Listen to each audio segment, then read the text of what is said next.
हमारे सभी मित्रों को गुड मॉर्निंग, सुप्रभात। आज एक नए वीडियो में मैं बिल्कुल ही एक नया ऐसा चीज़ लेकर के आ रहा हूँ। शायद उसके बारे में आप सबों को पता ना हो। इससे पहले कि मैं अपने इस वीडियोस को स्टार्ट करूँ, आप हमारे तमाम मित्रों से मैं आग्रह करता हूँ कि हमारा वीडियोस अगर आपको अच्छा लगे तो इसे आप लाइक करें, चैनल को सब्सक्राइब करें और अधिक से अधिक शेयर करें, ताकि हमारा यह ज्ञान दूर दूर तक लोगों के पास पहुँचे।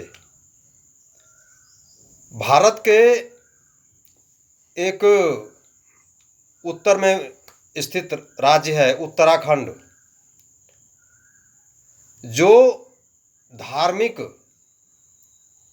उद्देश्यों के लिए जाना जाता है। वहाँ एक बहुत ही उत्तराखंड के प्रकृति के आंगन में स्थित एक शहर है ऋषिकेश। मुझे पिछले दिनों अपने मित्रों के साथ वहाँ जाने का मौका मिला, तो मैंने सोचा कि कुछ इसके बारे में जानकारी प्राप्त करूं। तो मैंने पहला प्रश्न जो वहाँ के साधु महात्माओं से पता किया वो यह था कि ऋषिकेश का नाम ऋषिकेश क्यों पड़ा। उन्होंने मुझे बताया कि भारत संत महात्माओं का देश रहा है सदियों से। आज से लाखों साल पहले यहाँ पर रायम्य नामक एक ऋषि हुआ करते थे। उन्होंने ईश्वर की खोज में पहाड़ के कंदराओं में, गुफाओं में जाकर तपस्या किया और उस तपस्या के बल पर उन्हें ईश्वर की प्राप्ति करना था। लाखों साल की तपस्याओं के साथ, उनकी तपस्याओं के उपरांत भगवान उन पर प्रसन्न हुए और ऋषिकेश भगवान ने उन्हें दर्शन दिया। तब से उस शहर का नाम ऋषिकेश पड़ा। उसके साथ एक छोटी सी और भी कहानी वहाँ के संत महात्माओं ने मुझे बताया। वो यह है कि लाखों साल पहले वहाँ पर साधु संतों ने ईश्वर की प्राप्ति के लिए जो तपस्याएं की, तो वह एक ऐसा प्रदेश है जहाँ पर कि बर्फबारी बहुत ज़्यादा होती है, स्नोफॉल बहुत ज़्यादा होता है। धार्मिक क्षेत्र है, मंदिरों का भी शहर है, कई पुरानी मंदिरें हैं वहाँ पर। यूँ कहा जाए, धार्मिक अनुष्ठान के लिए, धार्मिक भावनाओं को व्यक्त करने के लिए भारत में ऋषिकेश से उपयुक्त शायद ही और कोई स्थान मिले।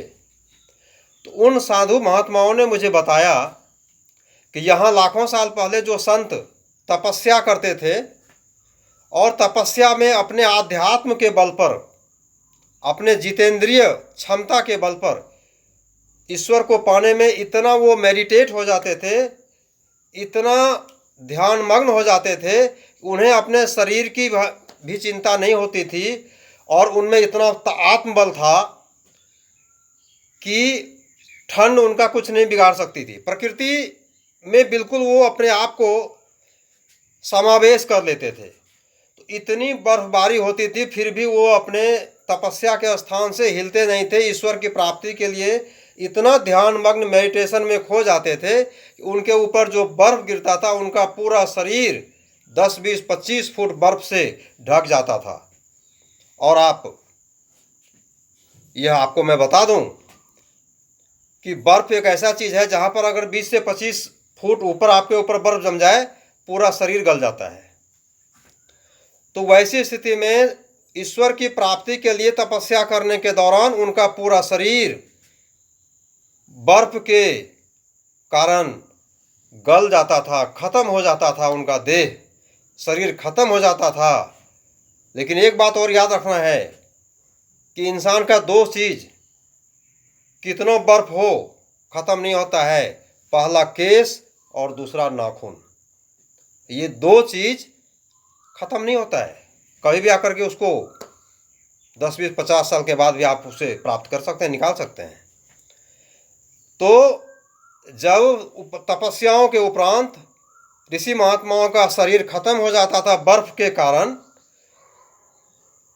तो बाद में जब उन्हें ढूंढने के लिए आते थे परिजन, उनके अपने लोग, तो सिर्फ उनका केस मिलता था।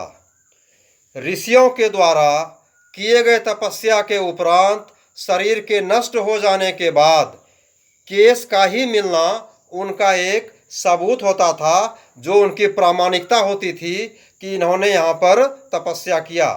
तो ऋषियों का केस का पाया जाना, तब से उस शहर का नाम ऋषिकेश पड़ गया, जो आज तक चलती आ रही है। हमारा यह नॉलेज, हमारे अज्ञान, मैं चाहूँगा कि आप तमाम लोगों तक जाए। आप इसे लाइक करें और चैनल को सब्सक्राइब करें और अधिक से अधिक शेयर करें और वीडियोज़ अंत तक देखें। आज का यह एपिसोड यहीं पर समाप्त होता है। फिर मैं नए वीडियोज़ के साथ, कुछ नए जानकारियों के साथ आपके सामने उपस्थित होऊंगा। तब तक के लिए थैंक यू, धन्यवाद। आपका दिन शुभ हो।